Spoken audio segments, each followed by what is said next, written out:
आखिर क्यों चीरहरण के बाद द्रौपदी कर्ण से मिलने गई। दर्शक बंधुओं, जानिए पूरी सच्चाई। चीरहरण की अपमानजनक घटना के बाद द्रौपदी के मन में कुछ जलते हुए प्रश्न थे और उन्हीं प्रश्नों ने उसे उस पुरुष की ओर खींचा जिसने कुरु सभा में मौन रहकर भी उसके जीवन की दशा बदल दी थी। कर्ण, क्या ये मिलन कोई घृणा थी या फिर कोई और छुपा हुआ सत्य? हस्तिनापुर की सभा में चीरहरण का अपमान झेलने के बाद द्रौपदी का मन अशांत था।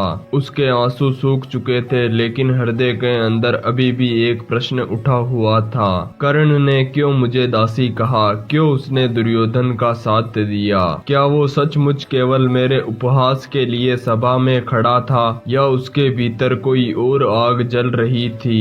राजमहल की अंधेरी गलियों में उस रात द्रौपदी को नींद नहीं आई। हर बार आंख मूंदने पर उसके सामने वही दृश्य आ जाता। सभा के बीच में खड़े हुए कर्ण के होठों पर एक अजीब सी मुस्कान, जो जैसे द्रौपदी की आत्मा को छन्नी कर गई हो। लेकिन भीतर से द्रौपदी को लगता था कि उस मुस्कान में केवल उपहास नहीं था, कुछ और भी था, कुछ ऐसा जो शब्दों से परे था। एक रात जब सब लोग सो चुके थे, द्रौपदी ने अपने कदम महल से बाहर बढ़ाए। उसकी आंखों में गुस्सा था, लेकिन दिल में एक अनजानी जिज्ञासा। वे सीधे उस कक्ष की ओर चली गई जहाँ पे कर्ण अपना कवच और कुंडल उतार कर विश्राम कर रहा था। दरवाजे पर खड़ी द्रौपदी के कदम थरथरा रहे थे। क्या मैं सही कर रही हूँ? जिसने मेरा अपमान किया मैं उसी से मिलने जा रही हूँ। पर उसके भीतर जल रहे सवाल उसे पीछे नहीं हटने दे रहे थे। कर्ण अकेला था। दीपक की मंद लो उसके चेहरे पर पड़ रही थी। वो चुपचाप अपने धनुष पर हाथ फेर रहा था, मौन, जैसे किसी सोच में डूबा हुआ हो। द्रौपदी ने मंद स्वर में कहा, कर्ण। कर्ण चौंक कर उठ खड़ा हुआ। उसकी आंखों में पहली हैरानी थी और अंत में अजीब सी कठोरता। पांचाली, तुम यहाँ इस समय?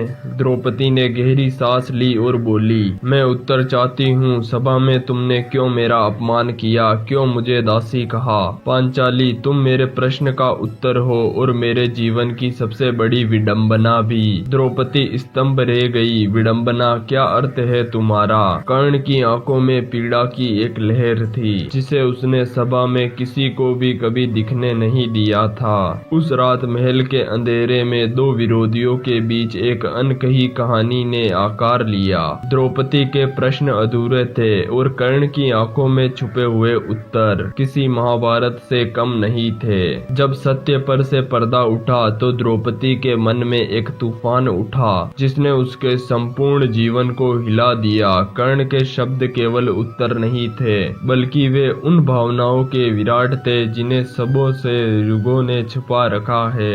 कक्ष की शांति टूटी। द्रौपदी की आंखें कर्ण पर टिकी हुई थी। उसके स्वर कांप रहे थे। कर्ण, तुम कह रहे हो कि मैं तुम्हारे जीवन की विडंबना हूँ। इसका अर्थ क्या है? कर्ण ने गहरी सांस ली। उसकी हथेलियों की मुट्ठी बंद हो गई और उसने धीरे से कहा, पांचाली, क्या तुम्हें ज्ञात है जब स्वयंवर हुआ था तो वहाँ पर मैं भी उपस्थित था। मैंने भी धनुष को उठाने का प्रयास किया था, लेकिन तुमने ही सबके सामने कहा था सूत पुत्र से मैं विवाह नहीं कर सकती। द्रौपदी के चेहरे पर स्तब्धता छा गई। उसके होठों से शब्द नहीं निकल रहे थे। कर्ण, आगे बोलो। उस दिन केवल तुमने मुझे जन्म के आधार पर ठुकराया था। मेरी वीरता, मेरी धनुर्विद्या, मेरी आत्मा का मूल्य सब विफल हो गया। तुमने मेरे अस्तित्व को अपमानित किया और उसी अपमान ने सभा में मुझे तुम्हारा विरोधी बना दिया। द्रौपदी की आंखें भर आई। उसके भीतर अपराध बोध की लहर दौड़ गई। तो सभा में मेरा अपमान केवल तुम्हारा प्रतिशोध था? कर्ण ने अपना सिर झुका लिया। हाँ, प्रतिशोध था, पर केवल इतना ही नहीं। पांचाली, सच ये है कि मैंने सदैव तुम्हें सम्मान दिया, तुम्हारी प्रतिभा को पहचाना, पर जब तुम्हें स्वयंवर में पाने की मेरी इच्छा टूटी तो मेरा हृदय कठोर हो गया। सभा में दुर्योधन के पक्ष में खड़ा होना, तुम्हें अपमानित करना, ये मेरे भीतर की आग का परिणाम था। द्रौपदी ने कांपते स्वर में पूछा, तो क्या उस दिन जब तुमने मुझे दासी कहा तुम्हारे मन में कोई और भावना भी छुपी थी? कर्ण की आंखों में आंसू छलक आए। उसने कांपती आवाज में कहा, हां पांचाली, मेरे शब्द कठोर थे, पर मेरे हृदय में तुम्हारे लिए घृणा नहीं थी, बल्कि एक ऐसा दर्द था जिसे मैं शब्दों में कभी कह नहीं पाया। तुम्हें अपमानित करके मैं खुद भी भीतर से टूट गया। कक्ष में गहरा सन्नाटा छा गया। द्रौपदी के गालों पर आंसू लुढ़क रहे थे। वह सोच रही थी, क्या मैं सचमुच उस अन्याय की शुरुआत करने वाली थी जिसने कर्ण को इतना कठोर बना दिया? कर्ण उसकी ओर देख रहा था। उसकी आंखों में नफरत नहीं, बल्कि एक अनकहा स्नेह और अपूर्ण चाहत झलक रही थी। उस रात चांदनी में दो विरोधियों के बीच अनकहा सच उजागर हुआ। द्रौपदी को पहली बार एहसास हुआ कि कर्ण का मौन और उसकी कठोरता किसी गहरी पीड़ा की परछाई थी। कभी शत्रु रहे दो हृदय जब भावनाओं के सागर में डूबे तो सच का ऐसा तूफान उठा जिसने युगों के इतिहास को हिला दिया। क्या यह मिलन समझदारी की ओर ले जाएगा या विनाश की ओर? कक्ष में सन्नाटा था। द्रौपदी की आंखों में अपराध बोध और करुणा थी, जबकि कर्ण के चेहरे पर पीड़ा और अनकही चाहत। द्रौपदी ने कांपते स्वर में कहा, कर्ण, यदि उस दिन मैंने तुम्हें जन्म के आधार पर अस्वीकार न किया होता तो क्या आज की परिस्थिति भिन्न होती? कर्ण कुछ क्षण मौन रहा, फिर धीरे से बोला, हां पांचाली, शायद मैं आज उस सभा में तुम्हारे सम्मान की रक्षा करने वालों में खड़ा होता। शायद मैं दुर्योधन का मित्र नहीं, बल्कि तुम्हारा संरक्षक होता।